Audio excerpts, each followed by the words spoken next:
नमस्कार, चुनावी विश्लेषण में आपका स्वागत है। और उत्तर प्रदेश समेत यहां पर 6 राज्यों के उपचुनाव पर वोटिंग खत्म हो चुकी है और इसी के साथ एग्जिट पोल के आंकड़े भी सामने आ चुके हैं, क्योंकि इन राज्यों को लेकर आने वाले विधानसभा चुनाव और लोकसभा चुनाव के लिए इन राज्यों के जो यहां पर नतीजे होंगे वो काफी महत्वपूर्ण हो जाते हैं। तो ऐसे में वोटिंग के बाद एग्जिट पोल के क्या आंकड़े सामने आ रहे हैं। 6 राज्यों की 7 विधानसभा सीटों पर वोटिंग खत्म हो चुकी है और यहां पर राज्य में बंपर वोटिंग देखने को मिली है। यहां पर बात की जाए तो उत्तर प्रदेश की घोसी और उत्तराखंड की बागेश्वर, बंगाल की धूपगुड़ी, झारखंड की डुमरी, केले की पुदुपल्ली, बक्सर और धनपुर सीट, यहां पर त्रिपुरा की सीटें खाली हुई थी और इन पर वोटिंग खत्म हो चुकी है। और ऐसे में एग्जिट पोल के अनुमान से इन राज्यों पर किसका पलड़ा भारी नजर आ रहा है, इस पर कुछ महत्वपूर्ण आंकड़े सामने आ चुके हैं। झारखंड, केरल, त्रिपुरा, पश्चिम बंगाल, उत्तराखंड और यहां पर उत्तर प्रदेश काफी महत्वपूर्ण इसलिए माने जा रहे हैं क्योंकि यहां पर बात की जाए तो त्रिपुरा और उत्तर प्रदेश में यहां पर जो है विधायकों की इस्तीफे के चलते सीटें खाली हुई हैं, जबकि झारखंड, केरल, त्रिपुरा, पश्चिम बंगाल और उत्तराखंड में विधायक निधन के चलते सीटें खाली हुई हैं। और ऐसे में इन राज्यों पर किसका पलड़ा यहां पर भारी नजर आ रहा है, इस पर कुछ महत्वपूर्ण आंकड़े सामने आ रहे हैं। तो शुरुआत करते हैं झारखंड की डुमरी सीट पर आखिर किसका पलड़ा भारी नजर आ रहा है। एग्जिट पोल के अनुमान से बड़ा उलटफेर देखने को मिल सकता है। तो ऐसे में माना जा रहा है कि आखिर यहां पर जो बंपर वोटिंग हुई है उसका किसे फायदा मिल सकता है। डुमरी विधानसभा सीट से अगर बात की जाए तो करीब 65% यहां मतदान देखने को मिला है और इस बार यहां पर एनडीए बेसिस इंडिया गठबंधन के तौर पर चुनावी मैदान में प्रत्याशी उतरे हैं। यहां पर यशोधरा देवी प्रत्याशी एनडीए, जिसमें आसू पार्टी की तरफ से यह चुनावी मैदान में है, बीजेपी का समर्थन है, जबकि अगर बात की जाए बेबी देवी प्रत्याशी इंडिया गठबंधन की तरफ से जिसे जेएमएम में उम्मीदवार को उतारा है और सीधे तौर पर समर्थन इंडिया गठबंधन के तौर पर यहां पर झारखंड में देखने को मिल रहा है। लेकिन आंकड़े किसके पक्ष में जा सकते हैं, इस पर कुछ महत्वपूर्ण आंकड़े सामने आ रहे हैं। 2019 की अगर बात की जाए तो यहां पर जेएमएम से उम्मीदवार यहां पर जीते थे और उनको करीब यहां पर 37% वोट शेयर मिला था और 71,128 वोट भी मिले थे, जबकि आसू पार्टी से यहां पर जो है यशोदा देवी चुनावी मैदान में थी, उनको 36,000 यानी 19% वोट शेयर मिला था और 19% वोट शेयर बीजेपी के पक्ष में रहा था। इस तरह से अगर बात की जाए तो सीधे तौर पर जेएमएम उम्मीदवार को एक बड़ी जीत मिली थी, लेकिन इस बार महागठबंधन बन चुका है एनडीए बेसिस इंडिया गठबंधन। लेकिन आंकड़ों के हिसाब से 2019 में यहां पर 18% वोट शेयर बीजेपी के पक्ष में रहा था, तो यहां पर 19% वोट शेयर आसू पार्टी को मिला था, जबकि कांग्रेस को और जेएमएम का जो गठबंधन था उसको करीब 37% वोट शेयर मिला था। आंकड़ों के हिसाब से माना जा रहा है इस बार भी यहां पर जेएमएम और इंडिया गठबंधन का पलड़ा यहां पर भारी हो सकता है, जो अनुमान दिखाई दे रहा है।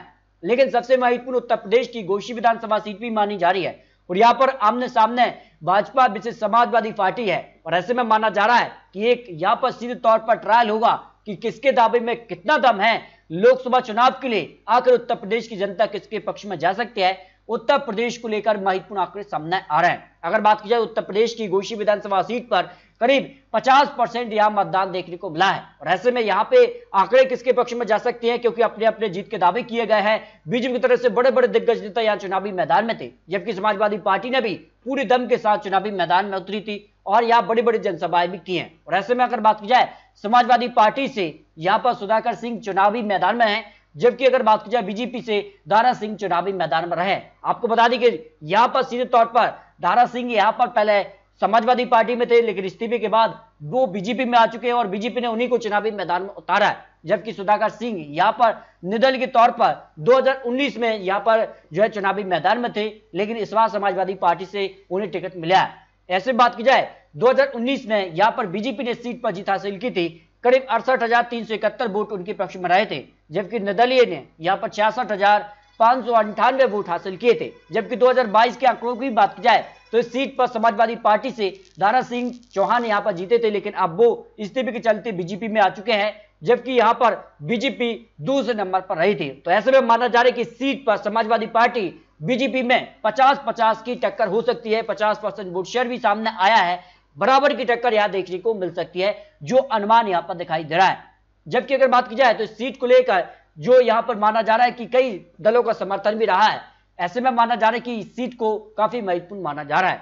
लेकिन बात की जाए त्रिपुरा की यहां पर बक्सर नगर पर भी यहाँ पर 83% से ज्यादा मतदान देखने को मिला है। और ऐसे में सीट के आंकड़े बेहद ही चौंकाने वाले बन सकते हैं, जो एग्जिट पोल का अनुमान है उस हिसाब से बात की जाए तो सीपीएम से यहाँ पर मिजान हुसैन यहाँ चुनावी मैदान में है, जब बीजेपी ने यहाँ पर तबादल यहाँ पर हुसैन को चुनावी मैदान में उतारा है। और ऐसे में माना जा रहा है कि इस सीट पर कांटे की टक्कर देखने को मिल सकती है, लेकिन आंकड़े सीपीएम के पक्ष में काफी समय से इस सीट पर रहे हैं। देखिए 2018 की बात की जाए तब भी यहाँ पर जो है 19,000 वोट मिले थे, यहाँ पर जो है सीपीएम के पक्ष में 57% वोट शेयर रहा था। 2023 में भी सीपीएम ने इस सीट पर जीत हासिल की थी और माना जा रहा है कि 2023 उपचुनाव में भी यहाँ पर सीपीएम के पक्ष में त्रिपुरा की यहाँ पर जो बॉक्सनगर सीट है इस पर जीत मिलने की संभावना दिखाई दे रही है। यानी सीधे तौर पर बॉक्सनगर पर यहाँ पर बीजेपी और सीपीएम के बीच कड़ी टक्कर है, लेकिन सीपीएम का पलड़ा भारी नजर आ रहा है, जो अनुमान एग्जिट पोल के हिसाब से लगाया जा रहा है। जबकि त्रिपुरा की दूसरी सीट की बात की जाए तो धनपुर सीट पर करीब 89% वोट शेयर देखने को मिला है। सबसे ज्यादा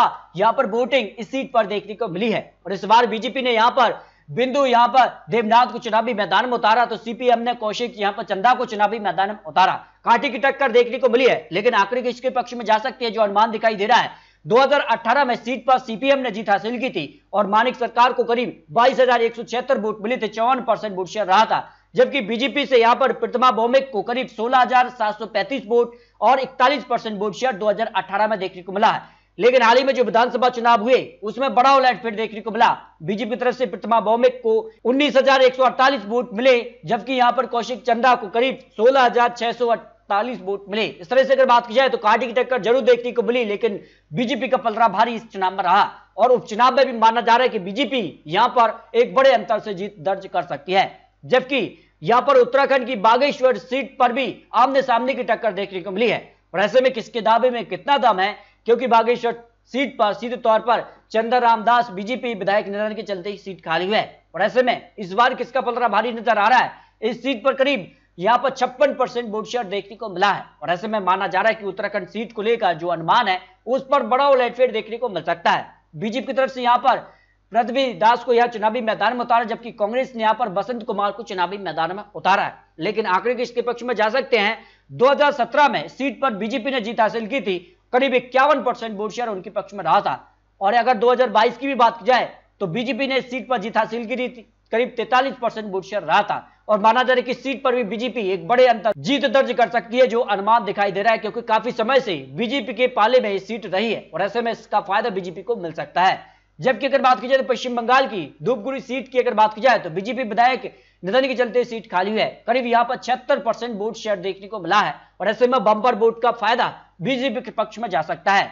2016 चुनाव में इस पर टीएमसी ने जीत हासिल की थी, लेकिन 2021 विधानसभा चुनाव में बीजेपी ने यहां पर जीत हासिल की थी और विष्णु पांडे रॉय के निधन के चलते सीट खाली है। लेकिन इस बार यहां पर माना जा रहा है कि बीजेपी टीएमसी में कड़ी टक्कर देखने को मिल सकती है, क्योंकि सीपीएम चुनावी मैदान में उतर गई है। इसका फायदा बीजेपी को मिल सकता है और बीजेपी पश्चिम बंगाल की धूपगुड़ी सीट पर यहां पर जीत दर्ज कर सकती है, जो अनुमान यहां पर दिखाई दे रहा है। इस तरह से अगर बात की जाए तो केरल की पुदुपल्ली सीट पर भी यहां पर जो है उमान चंडी कांग्रेस विधायक निधन के चलते सीट खाली हुई है और ऐसे में माना जा रहा है कि सीधे तौर पर अब किसकी पाले में सीट जा सकती है। फिलहाल आंकड़ों की बात की जाए तो कांग्रेस के पक्ष में 2016 में भी ये सीट रही थी और 2021 में भी और 2023 विधानसभा चुनाव में जो यहां पर अनुमान है उस हिसाब से कांग्रेस का ही पलड़ा भारी नजर आ रहा है, क्योंकि काफी समय से कांग्रेस का इस सीट पर कब्जा रहा है। तो कांग्रेस के पक्ष में यह सीट पर जीत मिल सकती है, जो अनुमान दिखाई दे रहा है। इस तरह से अगर बात की जाए 6 राज्यों की 7 विधानसभा सीटों पर जो अनुमान है एग्जिट पोल के हिसाब से यहां पर काफी बड़े उलटफेर की संभावना दिखाई दे रही है, जिस कारण का अब नया गठबंधन बन रहा है, जिसमें उत्तर प्रदेश की गोशी सीट पर समाजवादी पार्टी बीजेपी में कड़ी टक्कर यहां देखने को मिल सकती है। उत्तराखंड की बागेश्वर सीट पर बीजेपी को जीत मिल सकती है। बंगाल की पुदुपल्ली सीट पर भी बीजेपी यहां पर जीत दर्ज कर सकती है। झारखंड की डुमरू सीट पर जेएमएम यहां पर जीत दर्ज कर सकता है, जो अनुमान एग्जिट पोल के हिसाब से लगाया जा रहा है। जबकि केरल की पुदुपल्ली सीट पर कांग्रेस की जीत की संभावना हो सकती है। यहां पर त्रिपुरा की यहां पर बॉक्सनगर पर सीपीएम, जबकि धनपुर सीट पर बीजेपी का पलड़ा भारी हो सकता है, जो अनुमान 6 राज्यों की 7 विधानसभा सीटों पर लगाया जा रहा है। फिर भी आपको क्या लगता है, अपने यहां रख सकते हैं। आपको बता दिए चुनावी आंकड़े, चुनावी अनुमान है 8 सितंबर को यहां पर 6 राज्यों की 7 विधानसभा सीटों पर चुनावी नतीजे भी सामने आ जाएंगे। तो बहुत जल्द आपको नए आंकड़े दिखाने वाले हैं। आपको क्या लगता है, अपने यहां रख सकते हैं। इसके अलावा विधानसभा चुनाव और लोकसभा चुनाव को लेकर भी महत्वपूर्ण विश्लेषण आपको देने वाले हैं। तो मिलते हैं दोस्तों और लेटेस्ट और महत्वपूर्ण विश्लेषण के साथ। तब तक के लिए जय हिंद, जय भारत।